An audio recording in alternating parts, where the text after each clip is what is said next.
Well, hello everyone. We are back out here in Berea for our preview of Sunday's Browns-Steelers game, the big opener coming up in Pittsburgh. Now, of course, Brian Hoyer will get the start. Johnny Manziel may or may not get a few plays. Justin Gilbert will see some of his first action in the NFL, and the Browns will have to try to contend with the indestructible Ben Roethlisberger.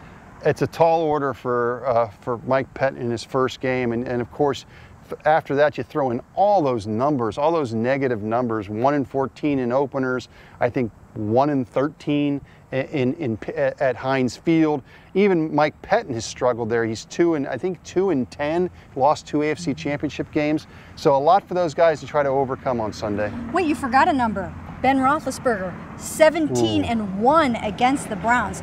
Doesn't that number blow your mind? It's amazing. And, you know, both he and, of course, Joe Flacco have owned this team last couple of years, although at least they finally beat Flacco last year.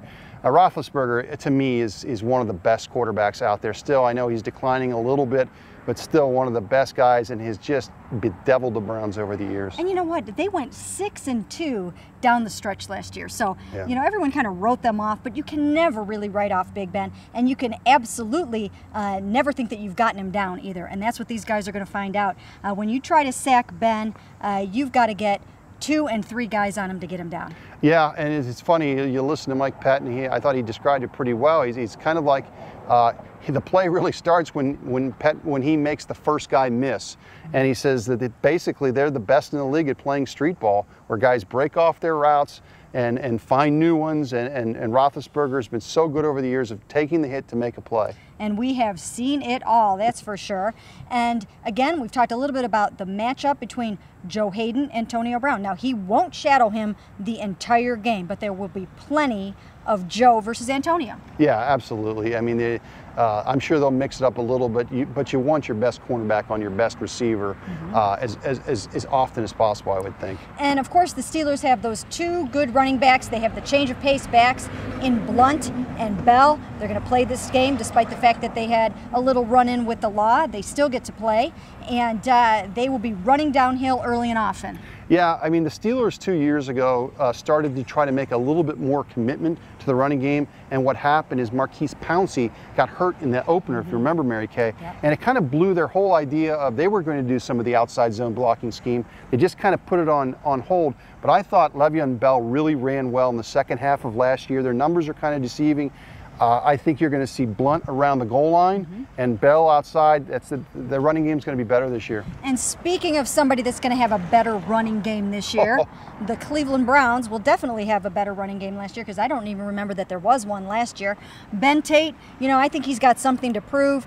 Every time I see him, every time we talk to him, he's got a chip on his shoulder. He's a little bit angry, and I think he's going to try to take it out on the Steelers. Mary Kay, there's no question that from the day one that Mike Pettine's come in here, he's talked about running the ball, wanting to run the ball more. Kyle Shanahan's had some success in the last couple years, and they've got a new blocking scheme. But the biggest question, if they can't throw the ball, how quickly will that running game dry up? And that's something that we have to follow. The other thing about the passing game, or the running game, is after Ben Tate, it's a host of rookies. Well, yes, it is. There's 3 rookies in the room with him. I talked to one of them today, Isaiah Crowell. He really feels like he can go in there and get the job done if he has to. Talked to Glenn Winston, the new running back. He feels the same way. So we'll see if these guys can do it against that really, really good Steelers defense, which of course includes Ryan Shazier this year. Yep. First time since 2001, Mary Kay, that a defensive player, a rookie, will have an opening day start since Kendrell Bell. That's a long time. So much to see, so much to talk about in this game. Of course, not the least of which is, how is Brian Hoyer going to do in this game against the Steelers? He's been out since tearing the ACL. One of the things he's got to do, number one, is get the ball to Jordan Cameron, and then guys like Miles Austin and Andrew Hawkins have got to come through. I think you're going to see, what you're going to see is what you saw a little bit of last week, some quick passes, short and snappy, quick passes, almost like kind of runs, kind of what you would classic West Coast offense. I think that's how they'll try to get him in the game.